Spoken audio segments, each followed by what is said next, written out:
Welcome to secret of health and beauty. இன்னைக்கு சளி, இருமல், மூக்கடைப்பு அப்படின்னு சொல்லி இந்த 3 பிரச்சனையும் சரி பண்ணி கொடுக்கக்கூடிய ஒரு அருமையான ரெமெடியை தான் நம்ம இந்த 3 பொருட்களை பயன்படுத்தி பார்க்க போகிறோம். இது எப்படி ரெடி பண்ணணும், இது கூட லாஸ்ட்டாக நான் ஆட் பண்ணுவேன். அது என்னங்கிறதையும் வீடியோவை ஸ்கிப் பண்ணாமல் பாருங்கள். இப்போ பார்த்திங்கன்னா துளசி இலைகள் தான் நம்ம ஃபஸ்ட்டு எடுத்திருக்கோம். துளசி பார்த்திங்கன்னா நமக்கு சளி, இருமலுக்கு ரொம்பவே நல்லது. நம்ம துளசியை பார்த்திங்கன்னா ஒரு அரை மணி நேரம் தண்ணியில் ஊற போட்டுட்டு அந்த தண்ணியை நம்ம ரெகுலராக எடுத்துகிட்டு இருந்தோம் அப்படின்னாலே உடம்புல நமக்கு எந்த விதமான நோய் தொற்றும் ஏற்படாது. அந்த அளவுக்கு நல்ல ஒரு பெனிஃபிட்ஸ் ஆனது அப்படின்னு இந்த துளசி இலைகளை நம்ம சொல்லலாம். அடுத்து நம்ம எடுத்துக்கக்கூடிய ஓமம் பார்த்திங்கன்னா சளி, இருமலுக்கு ரொம்பவே நல்லது. இதோட வாசனை பார்த்திங்கன்னா நம்ம உடம்புல அந்த கெட்ட சளி, மூக்கில் அந்த நீர் கோத்துரு அது எல்லாத்தையுமே சரி பண்ணி தலை பாரம் வரைக்கும் எல்லாத்தையுமே அந்த ஓமம் சரி பண்ணி கொடுக்கறதுக்கு ரொம்பவே ஹைலைட்டானதாக இருக்கும். அடுத்து நம்ம எடுத்துக்கக்கூடியது மிளகு பார்த்திங்கன்னா காரத்தன்மை உள்ள ஒரு பொருள். நமக்கு அந்த சளி, இருமல், மூக்கடைப்பு, தலைபாரம் இது எல்லாத்துக்கும் ஒரு நிரந்தர தீர்வாக இந்த மிளகு இருக்கும் அப்படின்னே சொல்லலாம். இந்த 3 பொருட்கள் தான். இது கூட லாஸ்ட்டாக ஒரு பொருள், அது என்னங்கிறத நம்ம வீடியோ கண்டிஷனாக பார்க்கலாம். இப்போ ஒரு இண்டக்ஷன் ஸ்டவ்வில் பேனலில் நான் தண்ணி ஊற்றி எடுத்து வச்சுட்டு காட்டுறேன். இப்போ தண்ணி நல்லா சலசலன்னு கொதிச்சுட்டு இருக்கு. இந்த ஸ்டேஜில் நம்ம எடுத்து வச்சிருந்த துளசி இலைகளை சேர்த்துக்கலாம்.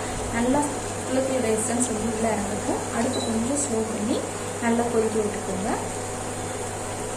நல்லா எசன்ஸ் ஒரு 2 நிமிஷமாவது கொதிக்க விட்டணும். அப்போ தான் நமக்கு எசன்ஸ் உள்ளே இறங்க கரெக்டாக இருக்கும். எசன்ஸ் உள்ளே இறங்கிட்டு இருக்கு. அடுத்து நம்ம எடுத்து வச்சுருந்தா மிளகையும் ஆட் பண்ணிக்கிறோம். நல்லா 2 நிமிஷம் மிளகோட எசன்ஸும் உள்ளே இறங்கி நல்லா கொதிக்கட்டும்.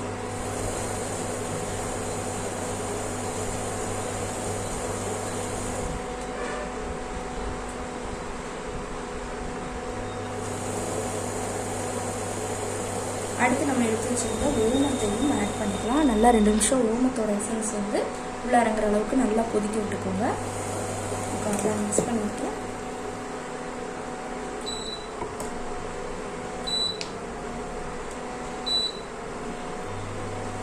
நல்லா ஓமத்தோட எசன்ஸும் உள்ளே இறங்கி நல்லா கொதிச்சிட்ருக்கு.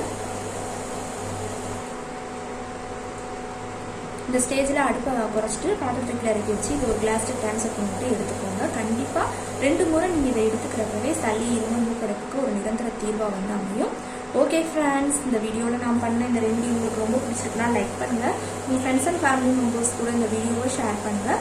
நம்மளோட secret of health and beauty சேனலை சப்ஸ்கிரைப் பண்ணுங்கள். பக்கத்தில் இருக்கக்கூடிய பெல் பட்டனை டச் பண்ணுங்கள். நீங்கள் பெல் பட்டனை டச் பண்ணுங்க அப்படின்னா தான் நம்ம சேனலில் போடுற புது வீடியோக்கள் உங்களுக்கு நோட்டிஃபிகேஷனில் சேரும்.